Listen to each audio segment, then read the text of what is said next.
Hi everyone, and welcome to the 2022 Rookies Awards interview series. That was the work of Grayson Cotrell, one of our entrants to the Rookie Awards this year. For those who don't know me, my name is Christina Ryan, and I'm a senior texture artist at Industrial Light and Magic Sydney branch. I'm also one of the judges on the Rookie Awards and the host of this interview series. So each week I'll be introducing some of the most outstanding artists in our Rookies community. We'll hear a little bit about their backstory, what inspires their entry, and let them share some behind the scenes work, including some workflows. So make sure you stick around for that. As always, this is meant to be really casual, so if you guys have any questions in the audience, now's the time to ask them. Just pop them in the chat and I'll pass them on to Grayson for you.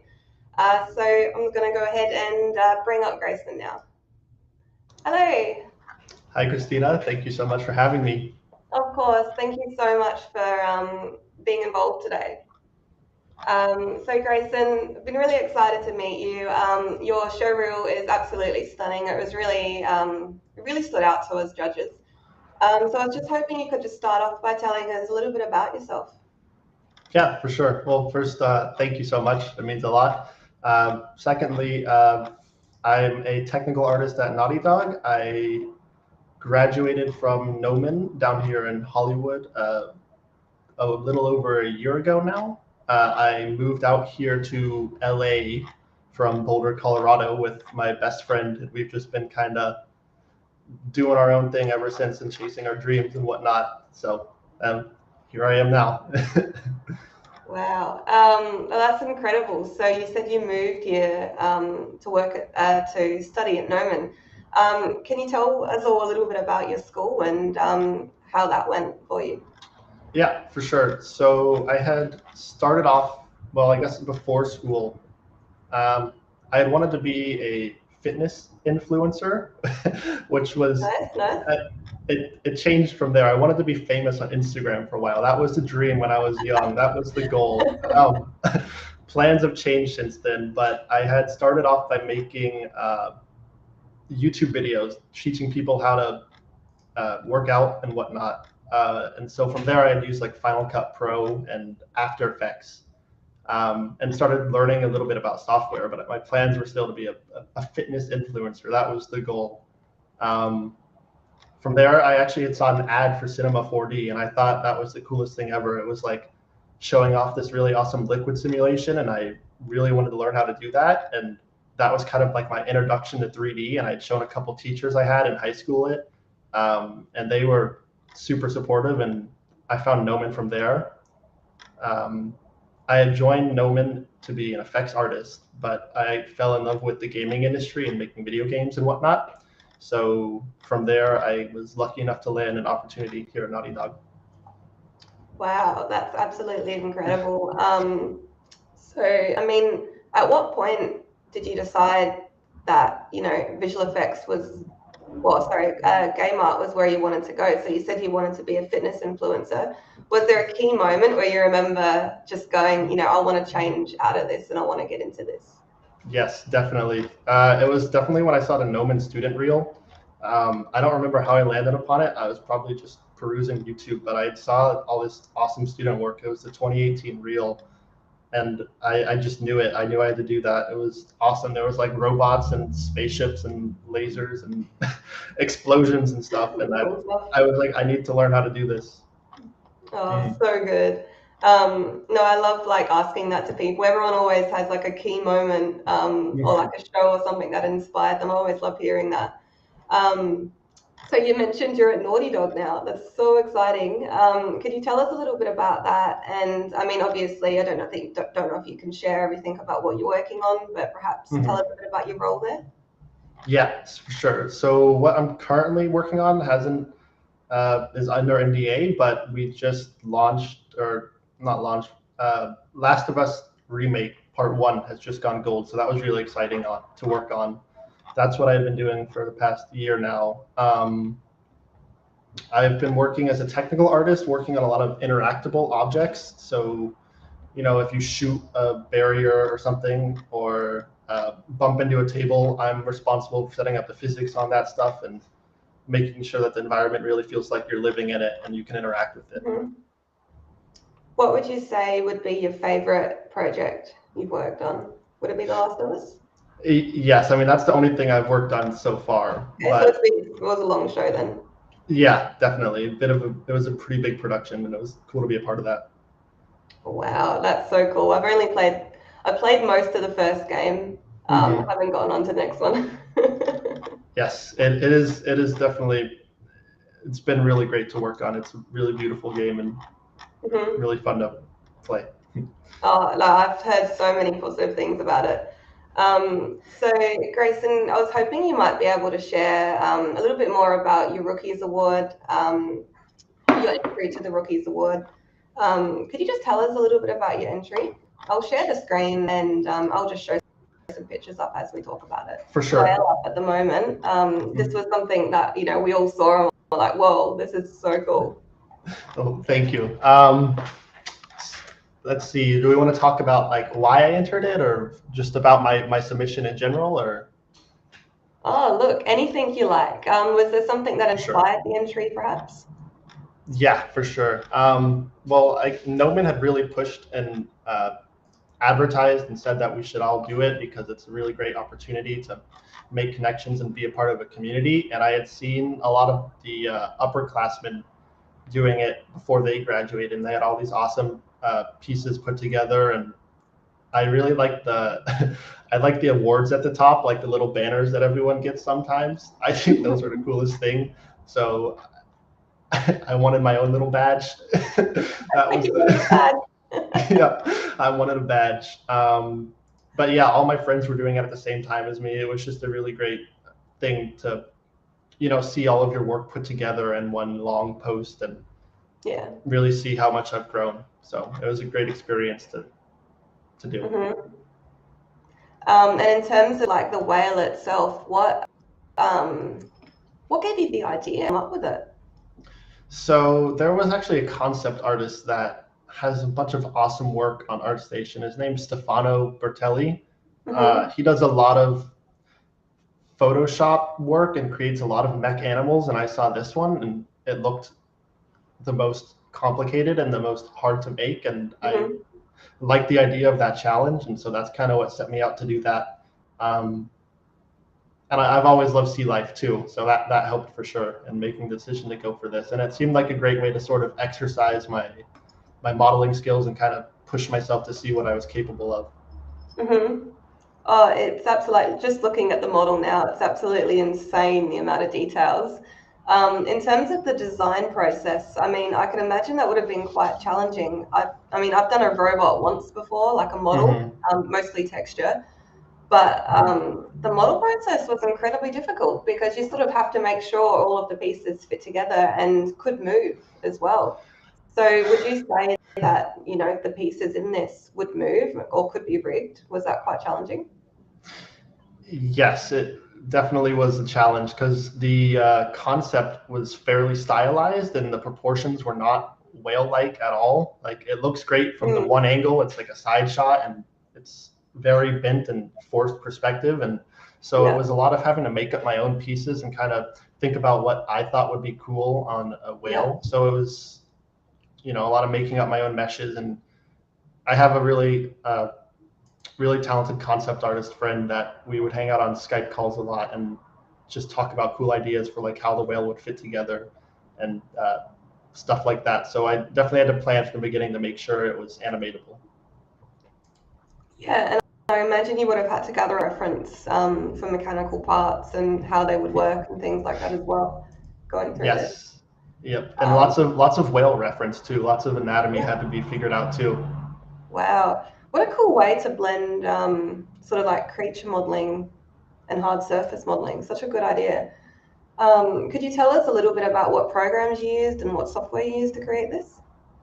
Yeah, so I modeled this all in Maya, and I UV unwrapped it in there too. I did a little bit of hard surface in ZBrush just to kind of push myself in ZBrush, but not a lot. All the texturing was done in Substance Painter.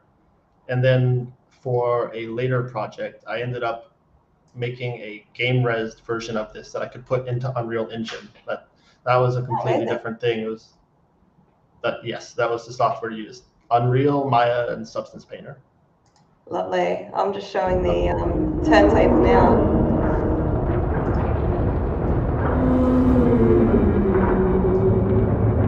Absolutely stunning, and I love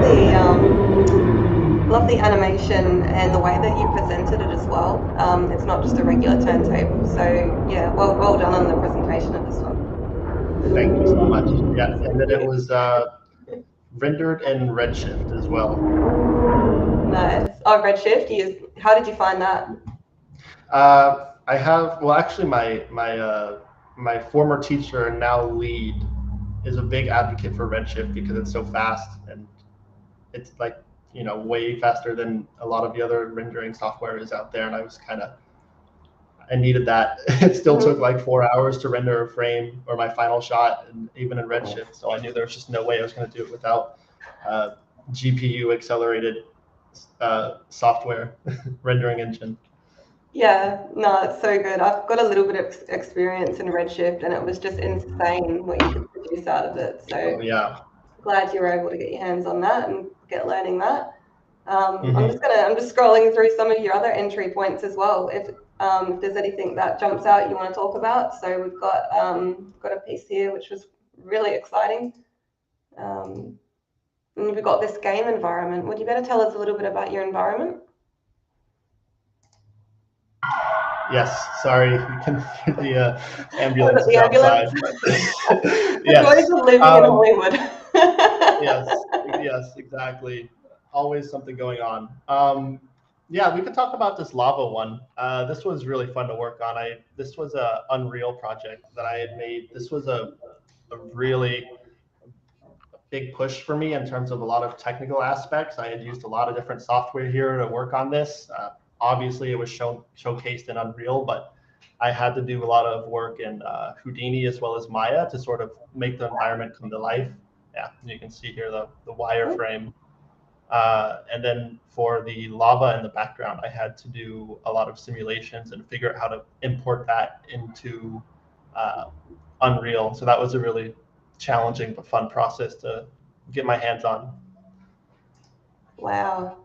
And then I assume texturing. Did you use Substance as well for this one? Yeah, texturing and Substance too. And there was a lot to texture. It was a lot more than I had anticipated. I kind of just kept modeling away at it, and I didn't realize I would have to go in and UV it and texture it later. So I love that. When you get modeling and you really get into it, and then you go, oh shit, I have to actually UV this thing. I know, right? Yep, it was brutal. It was brutal 2 or so days of just straight UVs. Sometimes after UVing, like, I don't know if you've felt this before, but if you UV for too much, you have all the checkerboards on everything, and you like close your eyes when you're going to bed at night, and you still see the UVs. It's You know what? I haven't experienced that. At ILM, we do the texture department do UVs, which is not something I've been used to, and no, I haven't dreamt about them yet. So it's probably a good thing. It's an experience. Playing a video now of your environment. So yeah, absolutely beautiful. So much to look at as well. And all of I think what stood out to me is just the attention to detail. There's just so much to see. We've got a lot of effort into, just like every little detail. I can tell it really tells a good story as well. Oops, can you say that last part again? Sorry, it cut out for a second there. Look at.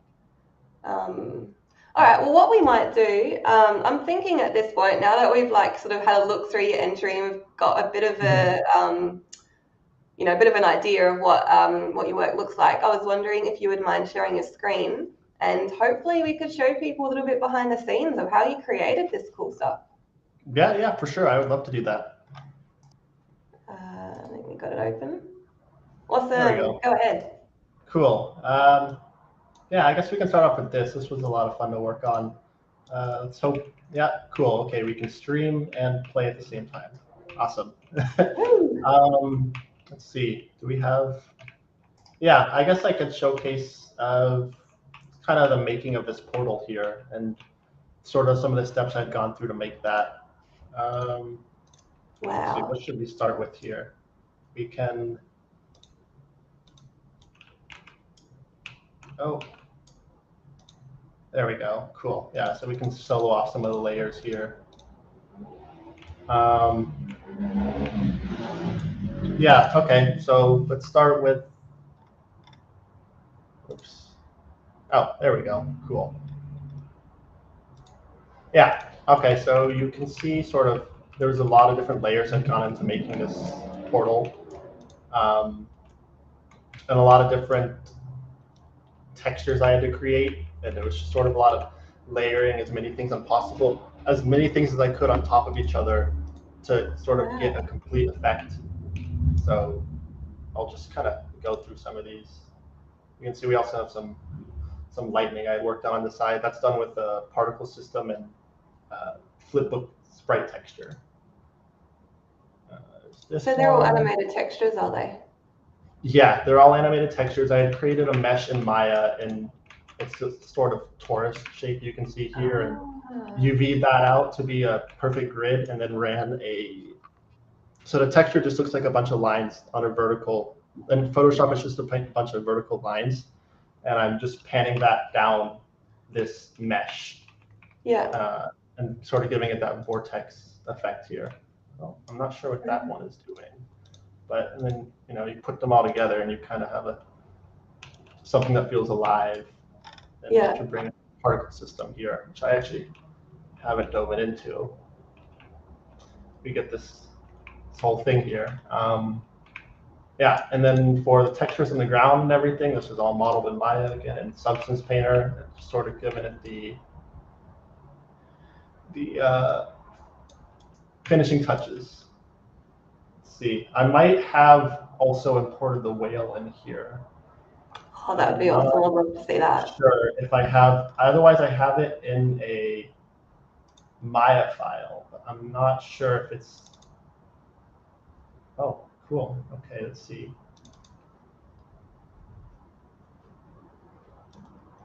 Oh, awesome. Oh my God. Yeah. It's exciting.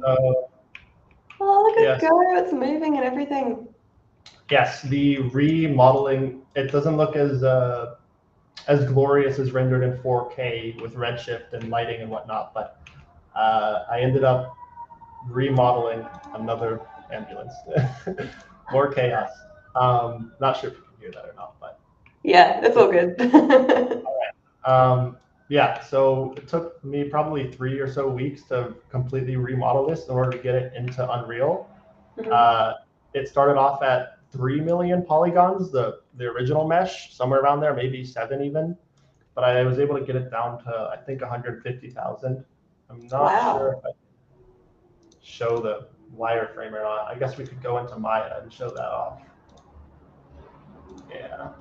Cool. That's a very hard process. So you would have pretty much had to remodel it.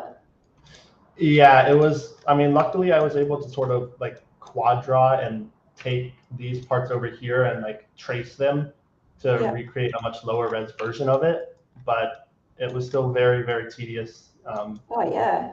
And re-UVing it, but I was pretty happy with the final result.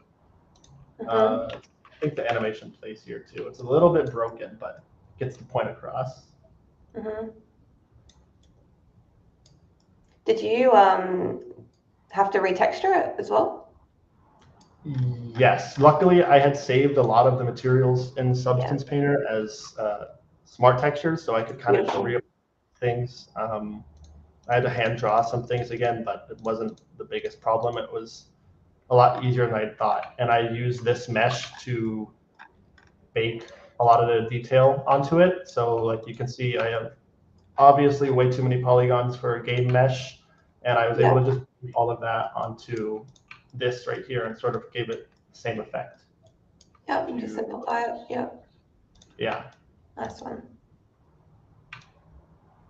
Let's see. Yeah. Ah! Oh yeah, so did you break down the normal information onto the plane? Exactly. Yeah, and I had to do that for a lot of the stuff here. And it was Substance, I guess, couldn't handle all of the whale mesh at once. So I had to do it in like 7 different files. And that's why these are all colored so weirdly here. Each one of these I kind of imported and baked in a different file. Yeah.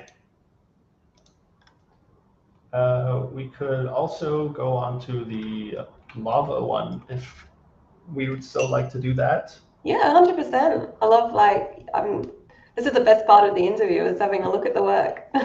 Sure. All right, let's do it.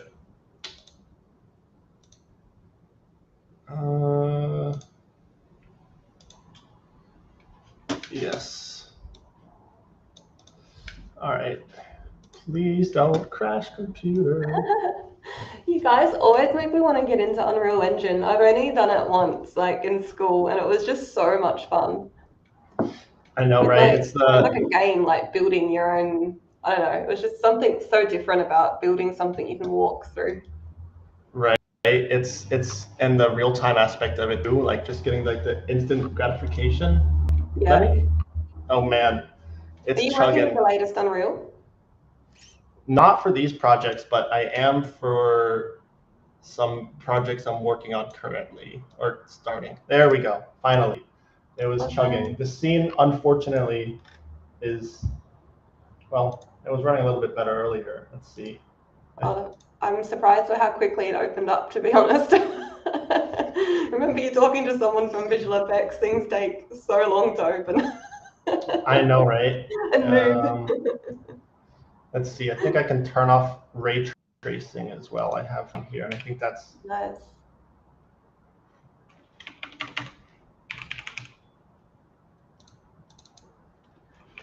And guys, I can see there's a few of you in the audience. If you have any questions, like pop it in the chat.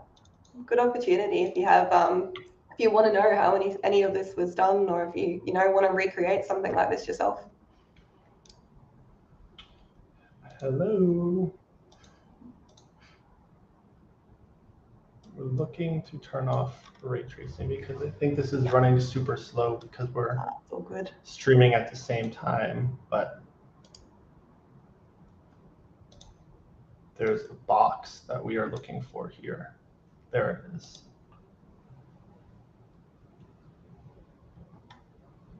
Maybe not. So you imported the simulated lava straight from Houdini? Yes, we can go into that. That's incredible. Let's see. Okay, here we go. Finally. This is so painful. All good.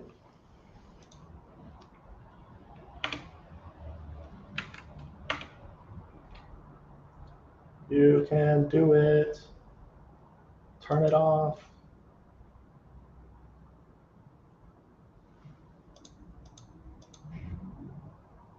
There we go. All right, it should be running better. Give it a second to think. Uh-oh.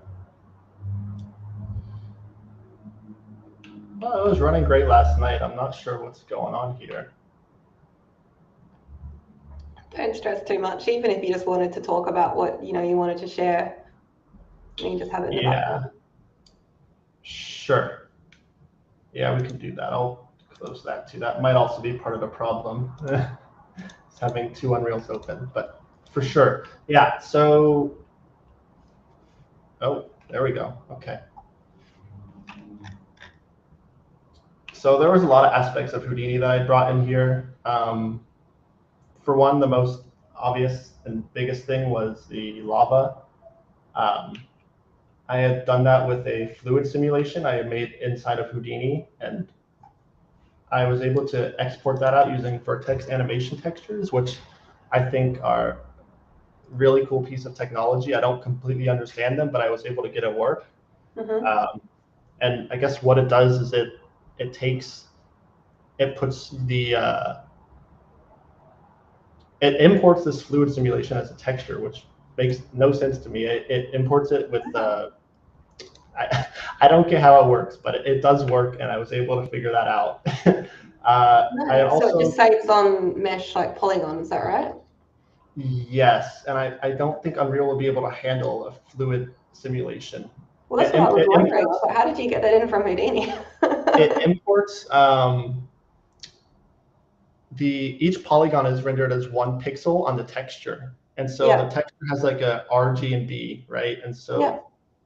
you know, if it has a value of 1 on red, 0.5 Yeah. on green, and 0.5 on blue, that is also going to be the position for the polygon. Oh, okay. Yeah. So it's just a Mhm. position map. Yeah, super interesting stuff. love I had that. also made the cave inside of Houdini as well, because there's no way I was going to sculpt all of this in ZBrush. So I procedurally generated this cave by using 3D noise and just projecting that onto like a sphere-esque mesh. And that acted as the displacement. And then I used triplanar texturing here in Unreal in order to get the rocks to look like rocks. Because I also was not planning on UVing this. So Megascans has some really great assets that you can just triplanar project. Yeah, nice. Texture I love onto. Megascans. We use it a lot at work too. Yeah, it's great. Yeah. Okay, I guess it's running a little bit smoother now. That's cool. That's great. So we can sort of go into some stuff. It's still a little bit painful, but I guess it gets the job done. My friend Claudia, she's a really talented character artist, and she had created this character here. Can I do this? Yeah, there we go. So she had created this character for one of her projects, and then I was able to import that and use Mixamo for animation on that. And so that's kind of how we've done the character part of this, and I felt like that really made it feel alive. What's her last name? Luel. Oh, I think she's a finalist. Yeah, congrats to her. Yeah, have you seen some of her work? Oh, it's incredible. That's why I was like, you said Claudia, and I was like, wait a minute. Yeah. Oh yeah. Yeah. So good. So I can't wait to meet her as well. Did you guys have an interview set up? Yeah, a couple of weeks. I think it's that's awesome. August sometime. Nice. Because she was away. That's awesome. Cool. So cool. Jason in the audience, just quickly, how many hours do you work on these projects, and how many hours per week approximately? Okay. It's a hard one, isn't it? A lot. Can imagine. Too many. For each of the bigger projects, like the whale, probably it was 3 months for the model, maybe 4 hours a day. Yeah. Give or take 2. And then the texturing was another month, I would say at least, and then the lighting was a month. Animation was 2 weeks maybe. So 5 months. It was a lot of time for sure on that one. This one was done in 3 months too, maybe 6 hours a day. Maybe more, maybe a little bit less, but around there. It was definitely a lot of time, a lot of dedication. Really just puts it into perspective. This thing doesn't happen overnight. This is a lot of work. Yeah. I think it's hard to maintain motivation on it and not get burnt out when you're working on it. Like the final 10% is always like such a push, because you're like, I could care less about putting these pebbles in here for the final touches, but it needs to happen. It needs to be done. Yeah. I guess we could talk about some other things in here too. I used Houdini for actually. Let's see, all these lava streams here are made with just triplanar decals as well of some noise that I'd made in Photoshop. So I just made a squiggly line and projected it with an emissive color. If we go and look at this crystal here, is it going to select it? No. Okay, I guess not. Of course not. Oh, fun. Well, all of these crystals here, they're not very easy to see, but I had a lot of fun making them. They're all procedurally generated in Houdini, and then fantastic. I guess it's like 3 different crystals I had made, and then I was able to just paint them on with Unreal's landscape tools where I wanted them, and I had done the same thing with the ground, but that was just Megascans, because I didn't want to make rocks. You know, I'd seen enough rocks for the week, for the last couple of months. I think every artist has had their time making rocks. Yes, it's important, but can be painful. I textured rocks for months. Oh goodness, yeah, I believe it. It's very detailed and very impressive when you see a nice looking rock, but it can be a painful process. And it's good to see you modeling in Houdini as well, because that's a real difficult thing to do, procedurally generating in Houdini, and it's such a sought after skill to be It's able to operate Houdini and texture and model in it. It's once you get into it, it's a lot of fun, and you could do some fantastic things in it. Yeah, I agree with that. I think there's a lot of power that can be shown, a lot of things you can use Houdini for, a lot of procedural environment work that can be done in it. I think a lot of studios are starting to use it more and more for some really awesome stuff. Like one of my favorite examples that's a little bit simpler is like you can drag out, there's like a telephone tool I've seen a lot of people use, a telephone pole tool. And so like you can draw a spline in Unreal and then it will populate telephones along the spline. And it'll like connect the wires and everything, and it'll set up like one wire per, or one pole per every point on the spline. So there's just a lot of real, and so then you can give that out to artists and they can make beautiful environments with that stuff. Yeah. So I'm definitely interested in doing a lot of that stuff too. Just procedural tool making is super fun, and I can see what other people make with it. Do you use Houdini at Naughty Dog at all? Yes, mainly for simulations. Yeah, I'd say it's a lot of simulation work in Houdini, and sometimes it's just faster to get like a task out of the way in Houdini. Like there have been like some really tedious modeling and UV things that I was like, I can't do this in Maya. There's no way. I have to open up Houdini for it. Like there was a necklace I was working on, and it needed to be like reskinned and remodeled, and it was like the smallest thing ever, but it was very important. It was like a hero necklace, and I ended up just making it again in Houdini instead of remodeling it in Maya and just cloning along the spline. And that's amazing. Like that. Yeah, it's definitely encouraged. I think it's definitely an encouraged software. It's like if you can use it, do it, and share your work with the rest of the team. Because I love that. I love when like you can try new things and just find smarter and more efficient ways to do things. So good. Definitely. Yeah.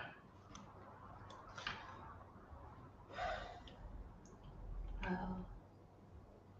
Yeah, and then this yeah, I guess down here we have splash meshes too that are happening. These were also imported from Houdini. You can see them better. They're like, it looks like a PowerPoint slideshow right now, but and the demo reel or in my work breakdown, it looks like an actual splash happening. That was a lot of fun to make and get in here as well. It always feels so magical working with Vertex animation textures too, because it's like in Houdini, it'll take hours to get your fluid sim result.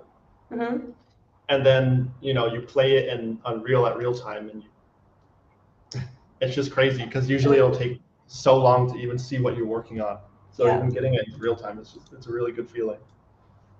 I bet. Wow. So inspirational. Can you do you have any advice that you could share for anyone who wants to either get into like creating environments like this or entering the Rockies Awards?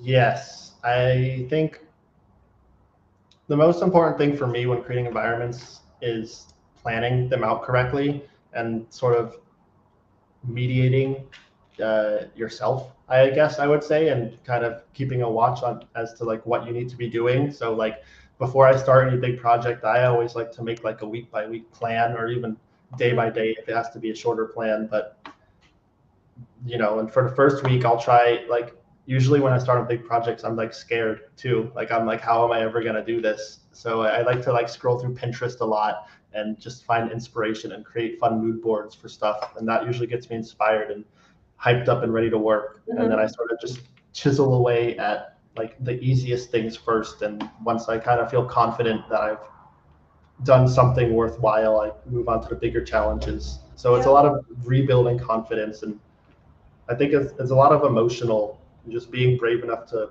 to go for things. Yeah. It's a big part of it, I think. That's amazing advice. It's not something I've actually heard from someone before. It's because yeah, for sure, getting that confidence at the start of a project is so challenging, especially with a lot of people in this industry. We're all perfectionists, right? So we don't we're Right? scared to start things because we're worried it might not look good. So that's fantastic advice. I know scrolling through Pinterest and Instagram can be really intimidating. So the True. fact that you would suggest, making smaller things first to build up your confidence. I'm going to take on that advice for my next project.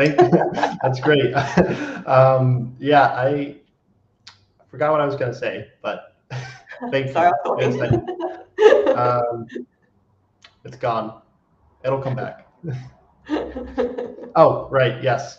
For the portal I had made, I remember like taking a shower before, because it was for a class too. We'd make an effects piece for a class, and I really wanted to make this portal. I had never made anything, any real-time effect before, and I had no idea how I was going to do it. And I was like, just having like the biggest nervous breakdown because I didn't think I was going to be able to do it. But scroll through enough Pinterest and find enough cool stuff, and you'll be excited about it, or at least that's how I feel about it.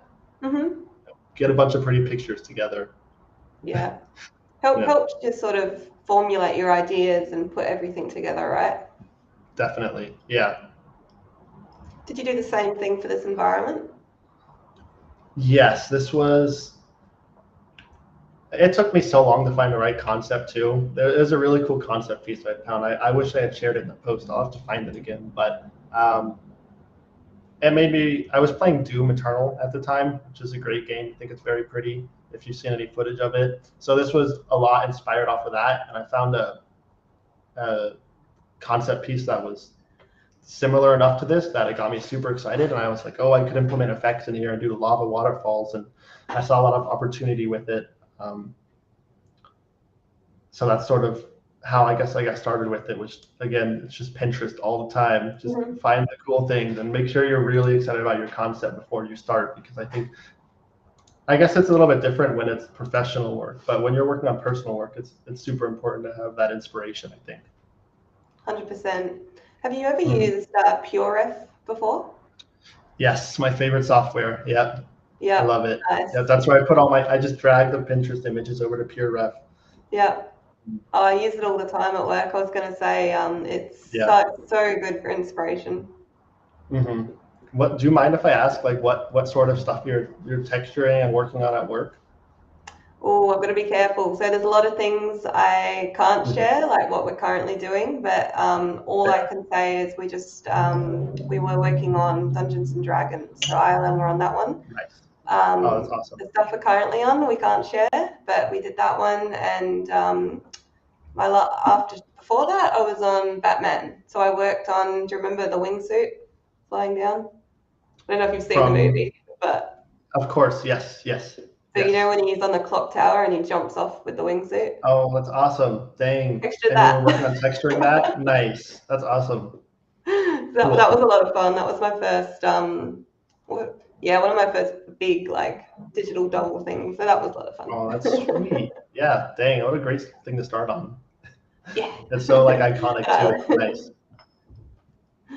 Oh, well, unless anyone else has got any questions in the audience, I reckon Grayson, we'll wrap up there. Thank you. Yeah, thank you so much for coming on and sharing all of your work with us. I mean, I can just see the passion that you have for this when you talk about it. It's really nice to see. Thank you so much. Yes, this has been a great experience. So thank you for having me on. Of course. If you need anything or if you got any questions, feel free to reach out as always, and we'll stay in touch. Well done today. Right. Thank you so much. Appreciate it. Will do. All right, guys. Have a lovely week. I think in 2 weeks' time, we're going to be interviewing Claudia, which is Grayson's friend. That's so cool. Awesome. So make sure you stay tuned for that one. All right. All right, guys. Catch you later. Have a lovely weekend. See ya.